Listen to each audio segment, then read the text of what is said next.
Hi guys, it's me, Joseph Williamson again, and for this video that's dedicated to the Dragon Ball Daima vlogs, I shall be covering episode 8 of the first season of this show, and the name of the episode, Tamagami, which is the name of that weird alien robot there, that protects the three-star Dragon Ball from Goku and the others in the demon realm. But before I do it, I have to apologize for being a little bit late on this one. This is recorded on Thursday, so Friday is the new episode.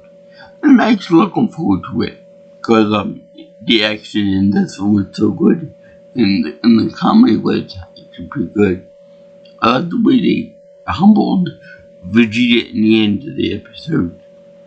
It was actually really funny because, as usual, Vegeta, even though he's still technically a prince, and he's still miniaturized, he's still a bit of an arrogant prick. Which is why we love him so much. But in any case, I'm jumping ahead of myself here. Plus, they also stole my idea that we could comment on when I got to the Buu Saga. But being that I'm still in the Namek Saga and my Dragon Ball Z episode guide, or whatever you want to call that, it's got a long way to go for that. But right now, the main draw is the Tamagami fight, and boy, it does not disappoint me at all on this, because they have it where in the demon realm they have it so that Goku and anybody else that wants to use the Dragon Balls, which are about the same size as the Mega Balls, more or less, they have to they have to gather them, but first they have to defeat each guardian that is protecting these balls against use. I guess it might be like overpowerful or something thereabouts, real powerful and stuff. So anyway, they have a first in Dragon Ball history. Okay, a major fight that actually lasts less than one episode long. Because if you know Dragon Ball like I do, I know everything there is to know about Dragon Ball, and that every major fight, even the ones that Goku involved, are usually like more than 3 episodes long, which is really aggravating if you're doing like a speed run of the show. If you're like blitzing every episode of the show, like you're binge watching it, I should say, because you got talking and you got I'm really powerful and that braggadocious attitude, and then at least a half episode of them pounding up and all that other stuff, and then we got one fight that will last like 100 punches or so, and then monologuing at the end, I'm victorious because of this reason. Ha ha ha! I'm ultra powerful, and you're nothing but monkey and this and that. So it was a real joy to see a fight last only 15 minutes if you combine the other footage from the previous episode 7. So it was really nice. Also, it was really nice to see that at base level, Goku was pretty much on par with the Tamagami enemy. Not really enemy, more of a kind of like a protector of the Dragon Ball. You would protect it at all costs. Kind of similar to Seraphim in the Matrix. I'm trying to think of the movie name here. Matrix 2. Reloaded, I should say. Yeah, that's it. Reloaded. And then maybe Revolution 2. Anyway, the thing was that it would basically protect her with neutral to Goku's cause. So then we have then we also have next part in which Goku transformed into a Super Saiyan, a base level Super Saiyan 1, and he completely trounced the Tamagami with the Kamehameha blast. Now, I like the fact that this battle wasn't to the death, because they showed the Tamagami in a very cute move, trying to recreate the Kamehameha way. It was actually really adorable that, he was suddenly defeated by 50 times multiplier that the same transformation, the Super Saiyan transformation gives him. But I found it very homage-esque that he tried to learn the Kamehameha, even though we know the key is not really a big thing here. It's like a fun concept. And I like that because in the future we might get a magic-based key attack or Kamehameha magical type thing, which is yet another variation on the Kamehameha wave attack. And it might be like sparking or something along those lines, or maybe it may come into it'll turn people into rabbits or whatever. Maybe attack cars or something. So anyway, they say that the great demon king Deborah was unable to defeat even the most basic Tamagami. So basically, you got the third sword guy down here, and you got the second sword up here. And I'm assuming that the first sword guy is really going to give Goku a rub for his money. So in any case, they show that this guy is the board couldn't beat this guy. So that implied that just a Super Saiyan 1 or even base form Goku could defeat the board at this point, which is more or less the same power level as a super perfect cell. I'm probably going to talk about that more in the episode when I talk about that in my vlog series. But it implied that he's that much more powerful than him at this point. So that's something really nice. What was also really nice is that Goku was able to fight with Tamagami by using his power pole and his other techniques. And I like Tamagami's hammer. It really reminded me of Thor's hammer from the Marvel Cinematic Universe, and much more earlier the comic book version of Thor's hammer in Thor. And he seemed to have more of a control over it. He could control mid-flight. But I recall that Thor's hammer, Mjolnir, had a mind of its own pretty much, and that it controlled itself in flight and whatnot. So that was something nice. Plus, there was a little death battle that they had, Thor versus Vegeta.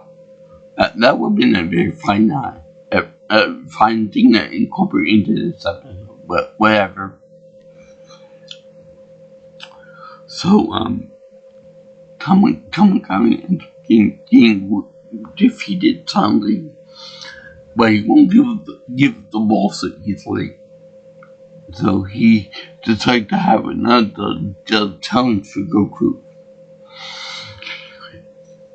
in which he played the show game with Goku with like bells and stuff, and then he put the ball underneath one of the bells, and he mixes them up with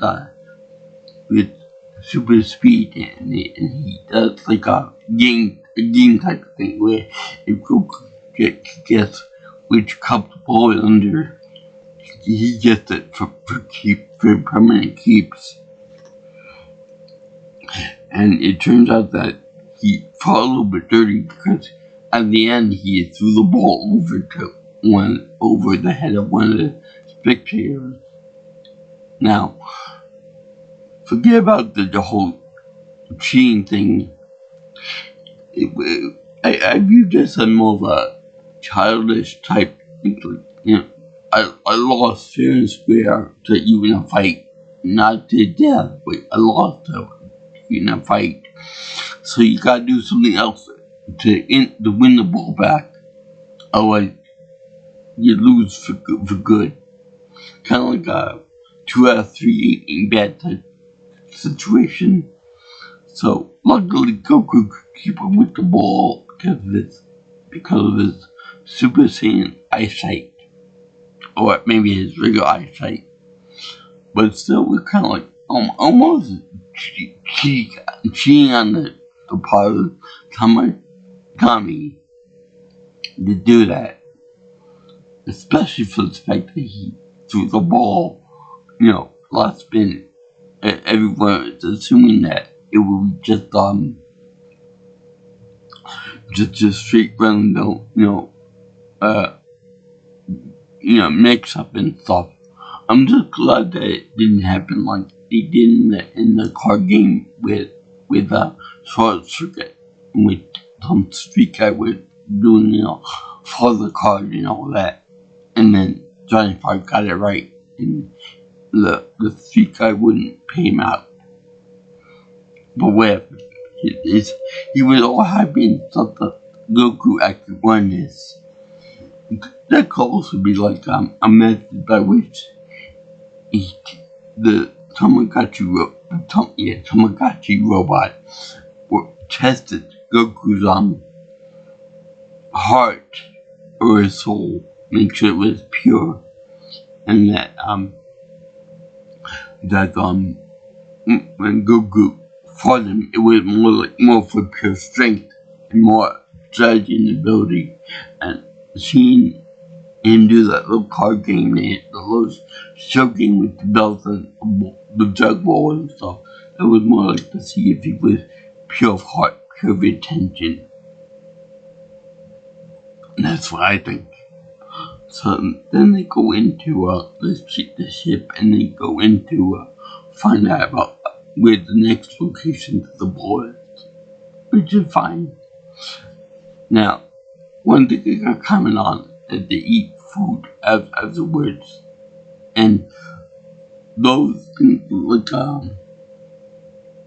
I know that the Japanese have like a food on a stick and it looks like little balls, but that looks delicious.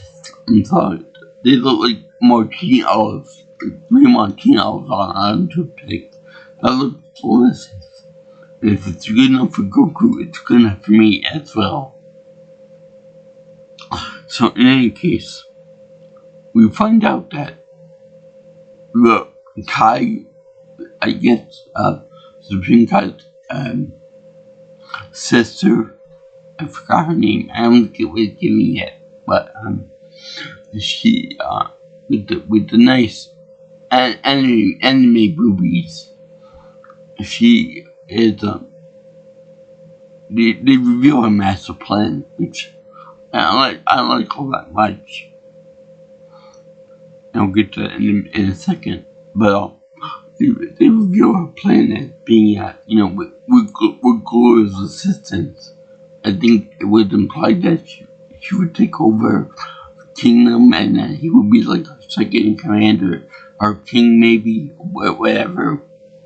So the idea was that she would take over the demon realm, all three realms of the demon planet, with Gloria's assistance, and that she was going to collect the drug balls to, I guess, remain in power, because the balls give her more power than, say, just taking over for Goma. She wanted to make it permanent, or give herself a turn, or whatever the case was. So she was pretty much like a default in waiting. Like he was waiting for the right moment to usurp the salt, and kind of like her. She's in political power, and she wants to use the right opportunity and the right people and pawns to gather more power.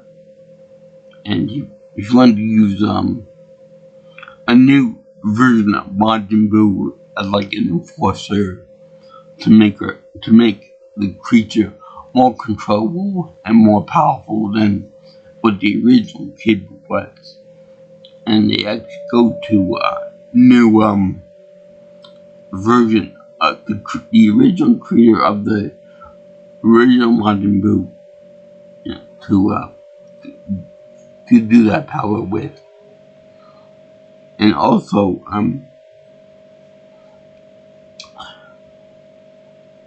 the witch that created Boo is more, that she created her because you got a big M on her dress, or whatever you call it thing. So, I think that's where it's going. Now, remember I told you that there was a type of plan that she enacted that kind of beat me to the punch in enemy form?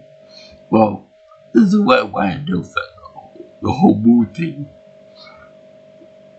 You know how Boo can come back from almost any attack, any physical attack or explosion or key attack or whatever.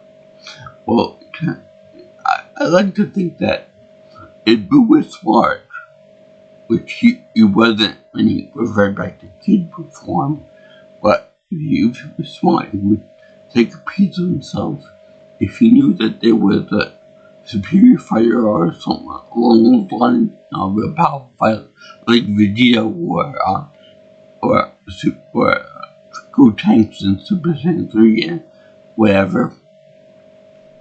If he was smart, he would take a piece of himself and then chuck it far away from the battle, so that if you were defeated in battle, if you were vaporized or whatever, or atomized, then he could resurrect himself using that piece of whatever his armor, head, antenna, whatever you call it, so that he could resurrect himself and then defeat whatever foe he had. But instead they used that concept, and they kind of altered the footage from when Vegeta did the final explosion like a Pokemon enemy, and they changed it around so that in the background there was the female wizard and the Kai sister doing like what they did in the Blood remake, where they had the preacher to gather a part of the blood and so put it in like some kind of jar or something, a container, and then run away with it before Boo can reform itself and saved it for later. Now, there are two things about this part. Well, actually 3 parts. Number 1, I thought that Boo was powerful enough that it could break any container, especially glass, to reform itself. I don't think that glass would form enough of a barrier to actually keep it, a part of it contained, unless it was like a specially designed magical container that it could do that, and it could keep Boo there even though it's like uber powerful and whatnot.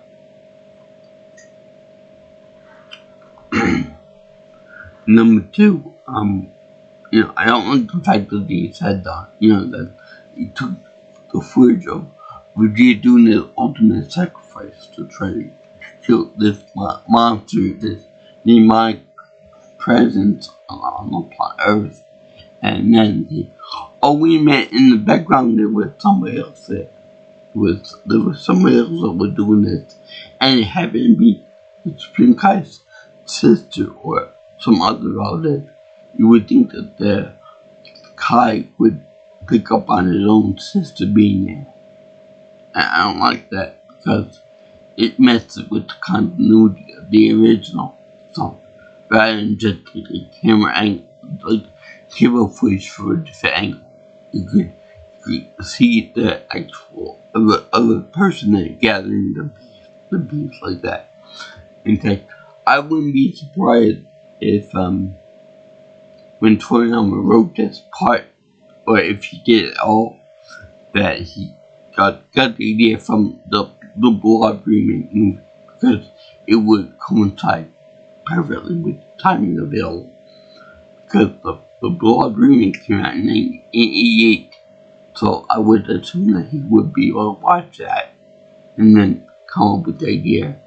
In fact, come to think of it, the entire idea of Super Boo, or Kid Boo for that matter, absorbing entities into himself and become more powerful and bigger in the process really does resemble the whole concept behind the block, especially in the remake.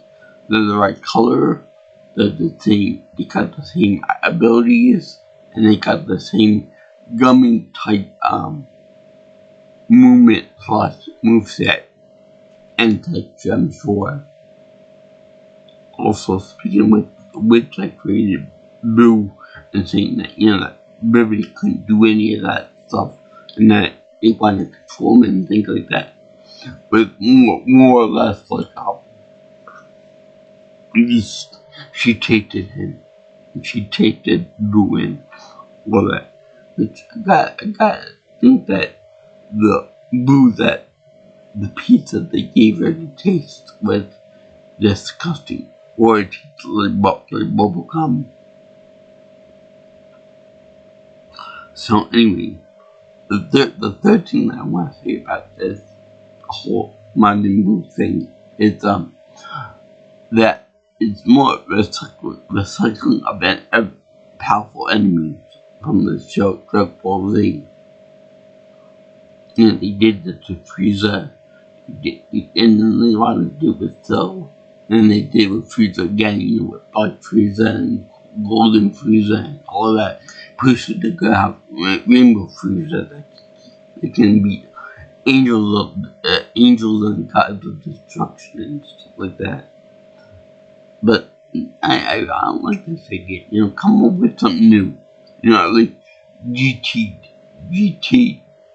did Logic. They did the Pair Brothers. They did Major Matello and General though. They did Baby. They did the Shadow Dragons. They did creative bosses and enemies. Whereas the only time that they really felt about got old enemies is when they did Super 17. Even there they did something new with him. They made Android 17 squared pretty much. They just had fused with another version of himself. So basically, it's 17 squared to make a very interesting villain that got more powerful. But I'll get into that when we get into Dragon Ball GT. But the point still stands that they had a little bit of creativity. When they bring back Frieza, for example, when they bring back Cell and Cell Max with the androids, I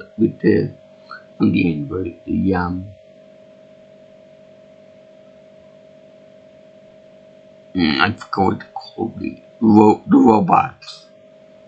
And then with the, now with the events of Majin Buu, are they gonna go back to Frieza? Are they gonna go back to some other powerful Saiyan? Well, even Broly was a recycling. A new recycle was recycling on the last. So I'm getting kind of tired of this. You know, when they make villains, they should make more effort to make more original. And I just saw this video about the possibility of the name bot getting in there again, as he's part of the demon population, I should say. So that would actually be a great addition to this whole thing. You know, I would like to see Janemba in there too. Just on the basis that he's a concentrate evil demon. That would be amazing, especially with his power set and all that. And that Goku would have to fight him at Super Saiyan 3 or so on and so forth. And even the name is kind of like a Majin Buu type clone. But it's original enough that I would give him a pass for that. And maybe we could see a fusion between Vegeta and that guy, Goku, and make a new fusion of them two. Now that would be awesome. That would be yeah. And speaking of which, let me discuss the humbling of Vegeta. This is real funny, I think. So, Vegeta and Piccolo and I think well, I know for a fact that the guy is going to the demon realm along with Bulma, and that they're going to the demon realm himself. You know, the Goku and the others in the fight for freedom and this and that. So I like the way besides the footage of him getting beaten by Boo and stuff, this is actually pretty good because he's talking to the pilot of this group. This guy named Railhand, but he's talking to him, and the guy didn't know him. You know, talking about the drug balls and that kind of thing. He said, "You're so arrogant. You don't even you're not even a king yet." Because his father never went through the official ceremony of it. But we know he's the king in here. He's the king in our hearts. Vegeta should be Vegeta rather than the prince of all Saiyans. Even though he fucks up most of the battles I did. But whatever the case is. They show him you know, this guy talking to him and he's saying that, you know, I ignored you because you're not king and you weren't polite about it. To where Vegeta says, he turns all red and stuff. And he says, okay, please tell me about the Dragon Ball. Please tell me about this and that. Now, even though this is funny, I would assume that Vegeta at this point in the story will be like, fuck you, damn it, and I demand you give me the answer to this question. My royal heritage is probably all that stuff. Demand that you're nice to me, and this and that. So that's really funny. And especially seeing his face in red, and the rest going, oh, ha ha ha. I'm not the one that considers you to be an arrogant prick. And that's real comedy right there. Because they know that Vegeta, God bless his soul, it's like this. Even to this day, he's still an arrogant little pain in the ass. And we love him because of that. So, yeah, Yeah, I would say that. Also, if this woman was able to create a new modern move 2.0, if you will, he's obviously going to be more powerful and more controlled than the original modern move, and he's going to be more of probably going to be only taking orders from the girl too, from this girl Kai, and although I got from that it's going to be the same thing, that he's going to disobey the orders of the girl Kai, because Goku will come like the original Majin Buu, you know, that you're too good for this and that kind of thing, and then there's going to be something that will break his mind control. And also, I don't know if this was in the episode itself, or if it was a promo for a new episode, but I see pictures of what the new Majin looks like. I don't like it, because I understand the pants of the Buu, you know, being the hyper baggy jeans look like from the first Buu, and from the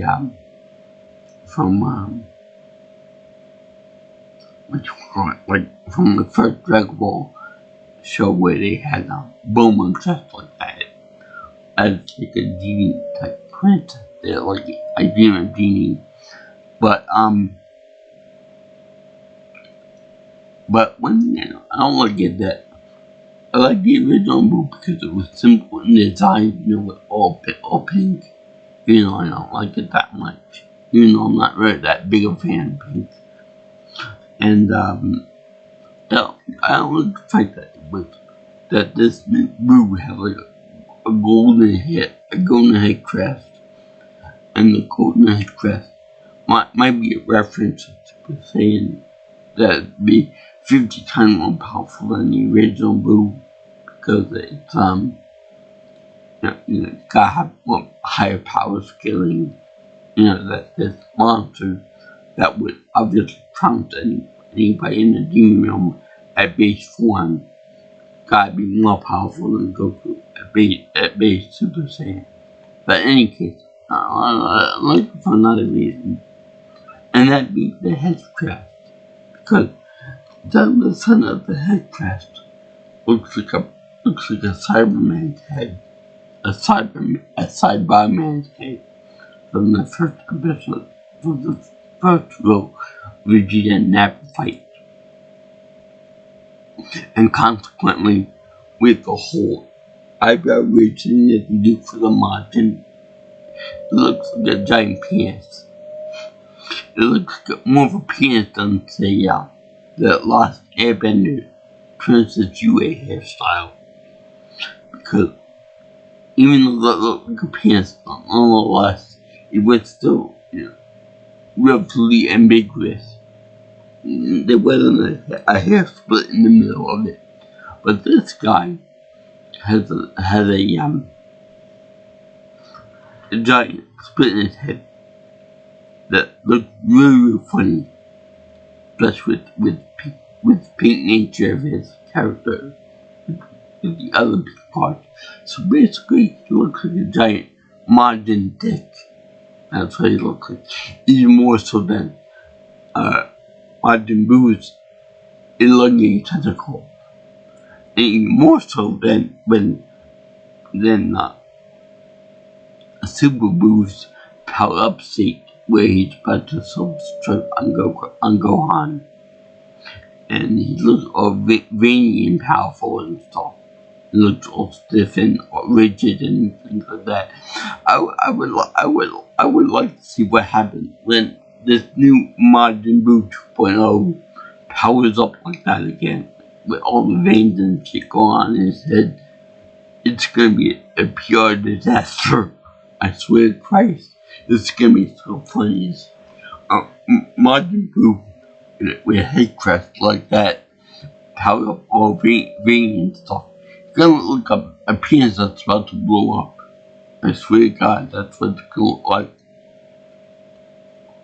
If Toriyama did design this character, it's a bad mistake. And even more if it powers up to an even more horrible state. Like we're going through a various transformation and whatnot. It's gonna be funny as all fuck. And I'm gonna be right there to see it. But that might be for the future episodes. It might rebel against the Queen or even the creator and stuff.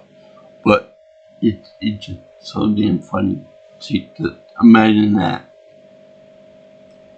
And I hope that it has more diction than the first original Kid Buu, that it can speak in something other than grunts and groans and all the other stuff too, and steam too. There's, from what I've seen in the video, in the picture of the new Majin Buu, there's no holes for ventilation. So, unless it'd be really a travesty, really comical thing if they put the one steam on top of his head. That would just be the top on the cake for me, because we'd be looking at it a horror for Buu, and that'd be funny or how they would probably need to censor that shit all over the world. Only in Japan would they make a monster that looks like a giant dick. Especially under the control of a woman. That would be funny as all. I can't, no matter how powerful this guy is, no matter what he does, no matter who he kills, I can't take him seriously. I'm sorry, but I just can't. I can't take a character that's built like that seriously. But little pink monster with a giant split in his head like a Johnson. I can't take that seriously.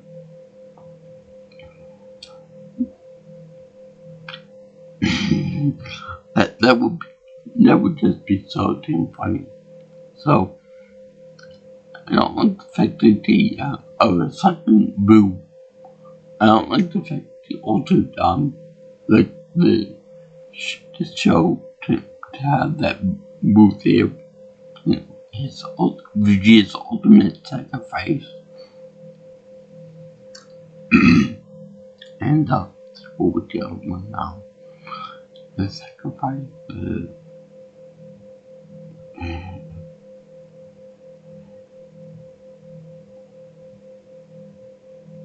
Great. I just forgot what we're gonna say, but whatever. I made my points right beforehand. So it should be pretty funny to see Dickhead Buu fight with everybody. And the queen or whatever her name is, her child, is going to be using Cuckoo and the others to get the giant balls for her. To be her pawn to do all the hard labor work for fighting the Tamagami enemy to get these balls for her, so she won't need to lift a pretty little hand to do the work for him. And I think that my prediction would be that since Goku didn't kill the Tamagami, that they're gonna fight for him.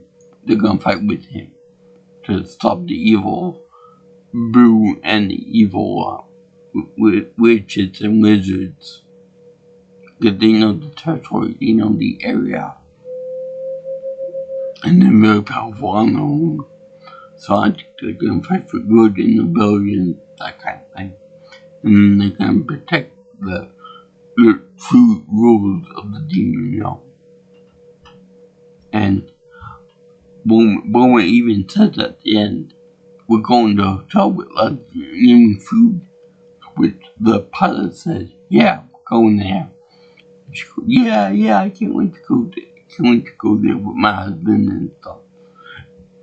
It could be a dump, like in the hostile movies. It could be like a dumped with prostitutes everywhere. Demon whores, I can't wait to see that. So, this has been the episode, the vlog for season 1 episode, for season 1 episode number 8 of Tamagami of Daima. It was a very good show, very interesting, with lots of possibilities. But the second boo, the alteration of the first show episode with Jesus' sacrifice, and the fact that he stole my idea for the whole blow up thing with Boo, kind of annoying. Of course, I can't prove that, but still, I keep up with the idea first, damn it. And so, there are other people that thought about it first, too. So, first, I give this my happy piece of approval, because I'm actually looking forward to see where this story goes on from now on. Even though that was a very poor choice to have a modern day kid.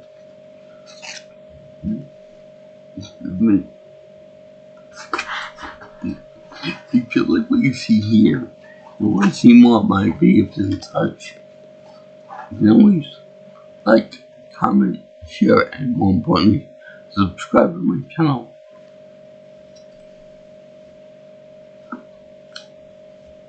And if you want to contact ideas for me for the future, you can always comment or text me at 631 707 3707.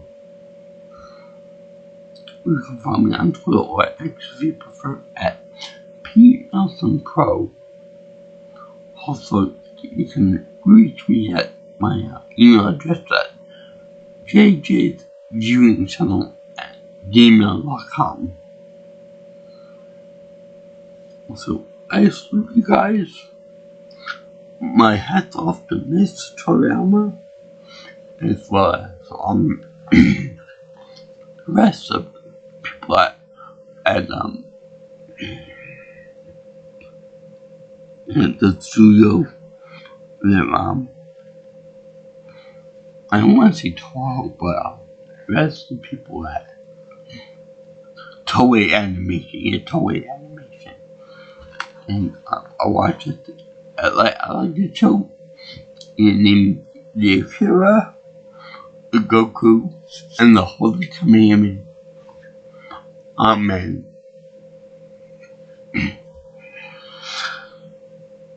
The show is funny in some regards. Not on purpose, I'm sure. But yeah, can't wait to see episode 9. And right now I'm prepared to do that. So I'm not gonna continue with it. This whole thing. Hopefully they'll stop at least a decent amount before this season ends. You know, I'm assuming maybe 20 episodes per season. 26 maybe. But I can't wait until that happens. Anyway, peace out, my brothers and sisters. Have fun. Aloha. And I'll see you in the next video for the girls and guys at Internet Lane. Bye. See ya.